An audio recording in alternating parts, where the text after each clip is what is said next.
We are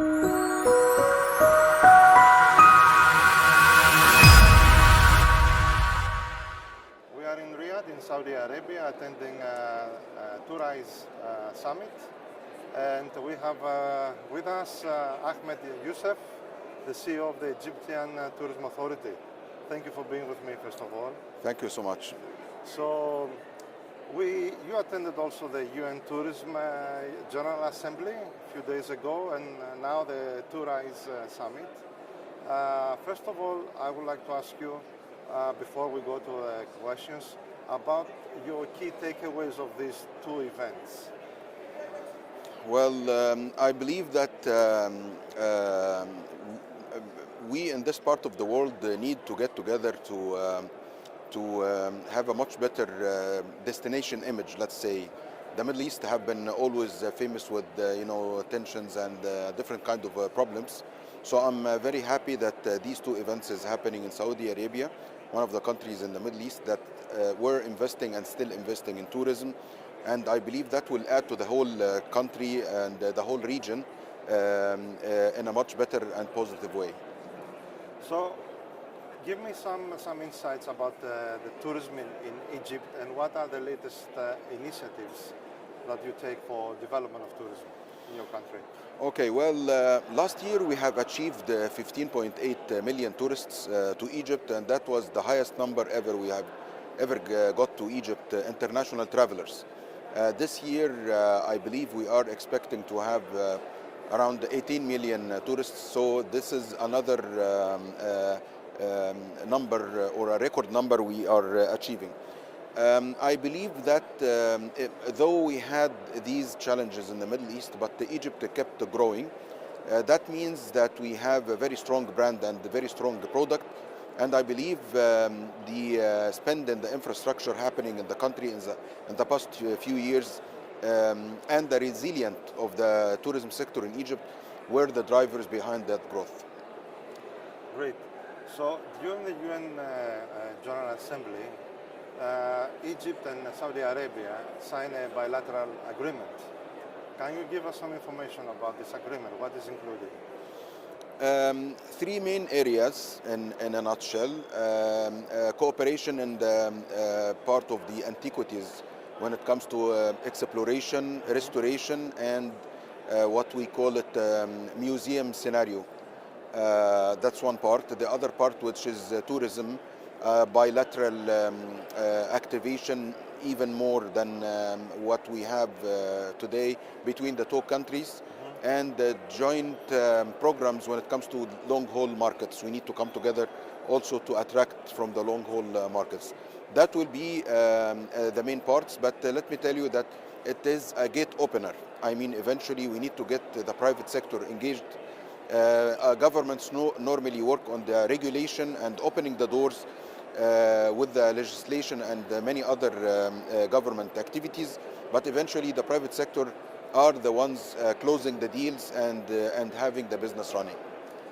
Excellent. Very recently, you have very great news in Egypt.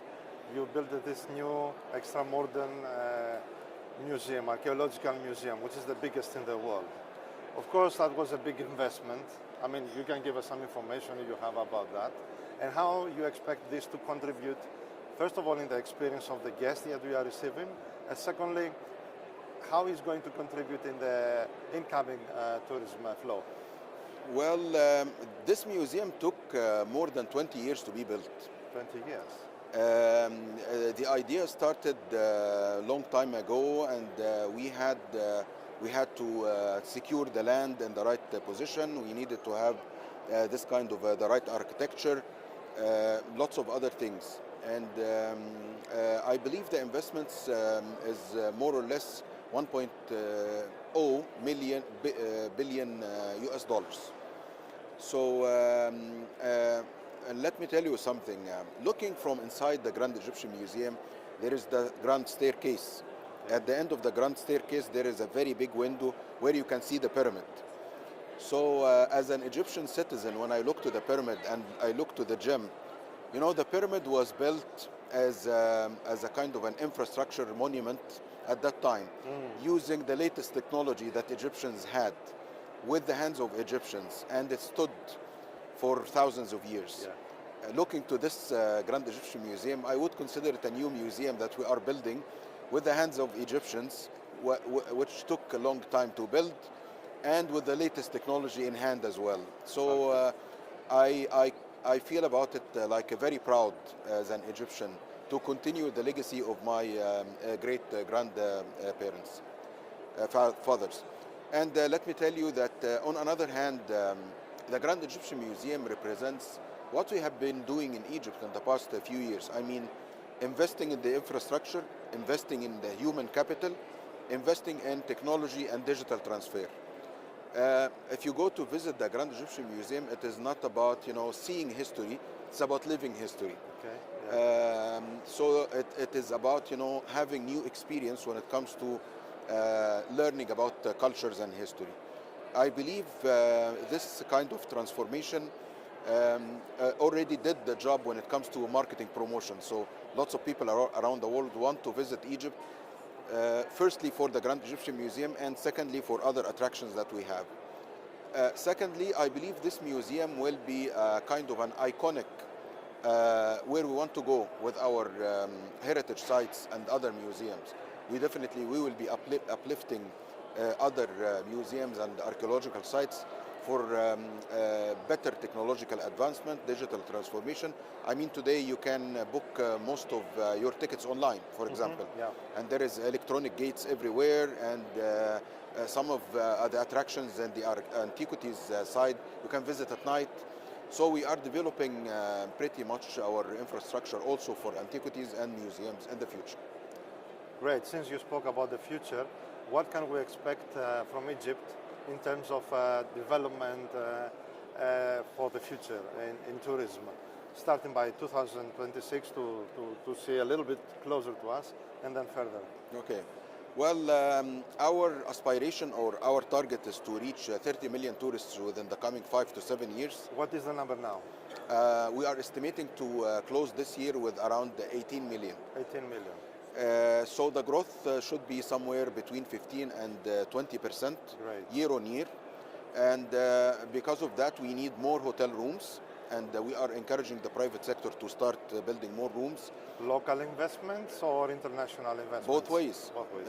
We already have local, very big investors investing in Egypt. And we have other international investors like Ras Al Hikma with the Emirates and Qatar as well in the recent deal that happened last week. So we are open to everybody wants to invest in Egypt, and we are supporting that in all ways possible.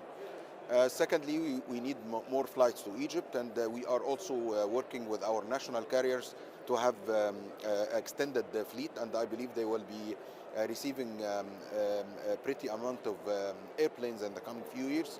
Also encouraging other of our private sector low-cost and charter airplanes to come to our destinations. That's why we are investing in airports as well, to be able to have more capacity, attracting more tourists. The third axe will be improving the customer experience with the investment in the infrastructure in all touch points that the tourists go through: airports, antiquities, transportation when it comes to the monorail and other public transportation areas. Lots of other things we are going to do, and we are so excited about it. We are seeing the numbers, and I believe we are very optimistic about the future, especially while the region is going to lots of positive aspiration towards the future. Which markets are your priorities currently? Our core markets will be the less than 5 hours flying radius. Okay. But we want to develop more markets in the future, especially with the number of tourists from countries like China and India, for example, Latin America and the United States. These long-haul markets, however, the core markets will always be the less than 5 hours flying. Less than 5 hours. You're not locked too much into Asia. I remember some years ago, Egypt, with the ambassador, the ministry, the airline, everyone, was in Bangkok, and you addressed in almost 300 travel agents there, trying to get the market. So are you looking to this part of the world also? Well, again, it's all about the connectivity. Yeah. Whenever we have direct flights, that's easy to have tourism. Maybe in the past few years, especially after the COVID and the inflation rate happening around the world, traveling with an airplane becomes a little bit expensive. Yeah. And let me tell you that it's very important also to bear in mind that we have economical challenges all around the world. So whenever the economy of the world is getting better, tourism will get better. Sure. People will afford to travel to long haul destinations and to spend more money. So I believe whenever we have that the world will come in lots of peaceful resolutions all around the world, I believe that will reflect definitely on tourism and commerce. And which segments of tourism are you focusing more? I mean, luxury, MICE, what?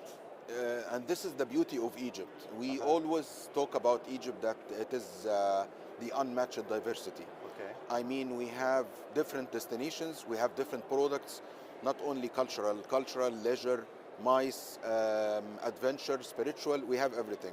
And also we have different categories of accommodation. You can stay by the beach in a tent, in a very back to basic thing. You can go and enjoy an eco hotel experience in the desert. You can have a boat by the Nile. You can have a luxurious five-star hotel. So for us, we leave that to the private sector because they drive the business. We are supporting them, and we would like to welcome all people to come, and we are very proud of our diversity. Thank you very much. Thank you. Thank you.